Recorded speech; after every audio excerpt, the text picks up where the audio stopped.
സംസ്ഥാനത്ത് സാമൂഹിക സുരക്ഷാ പെൻഷൻ ഗുണഭോക്താക്കൾക്ക് അറിയിപ്പെത്തി.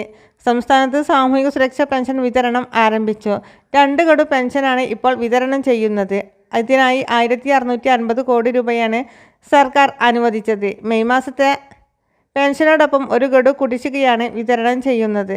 2 ഗഡു വിതരണം ചെയ്യുന്നതിനാൽ ഓരോ ഗുണഭോക്താവിനും 3200 രൂപ വീതമാണ് ലഭിക്കുക. 5 ഗഡുവാണ് കുടിശ്ശികയുണ്ടായിരുന്നത്. അതിൽ 1 ഗഡുവാണ് ഇപ്പോൾ അവശേഷിക്കുന്നത്. 62 ലക്ഷത്തോളം പേർക്കാണ് ക്ഷേമ പെൻഷൻ ലഭിക്കുന്നത്. ഏപ്രിലിലെ പെൻഷൻ വിഷുവിന് മുന്നോടിയായി വിതരണം ചെയ്തിരുന്നു. കഴിഞ്ഞ വർഷം മാർച്ച് മുതൽ അതത് മാസം തന്നെ പെൻഷൻ വിതരണം സർക്കാർ ഉറപ്പാക്കിയിട്ടുണ്ട്. സംസ്ഥാനത്ത് സാമൂഹിക സുരക്ഷാ പെൻഷൻ വിതരണം ആരംഭിച്ചു. 2 ഗഡു പെൻഷനാണ് ഇപ്പോൾ വിതരണം ചെയ്യുന്നത്. 1650 കോടി രൂപയാണ് സർക്കാർ ഇതിനായി അനുവദിച്ചത്. മെയ് മാസത്തെ പെൻഷനോടൊപ്പം 1 ഗഡു കുടിശ്ശിക കൂടിയാണ് വിതരണം ചെയ്യുന്നത്. 2 ഗഡു വിതരണം ചെയ്യുന്നതിനാൽ ഓരോ ഗുണഭോക്താവിനും 3200 രൂപ വീതമാണ് ലഭിക്കുക. 5 ഗഡുവാണ് കുടിശ്ശികയുണ്ടായിരുന്നത്.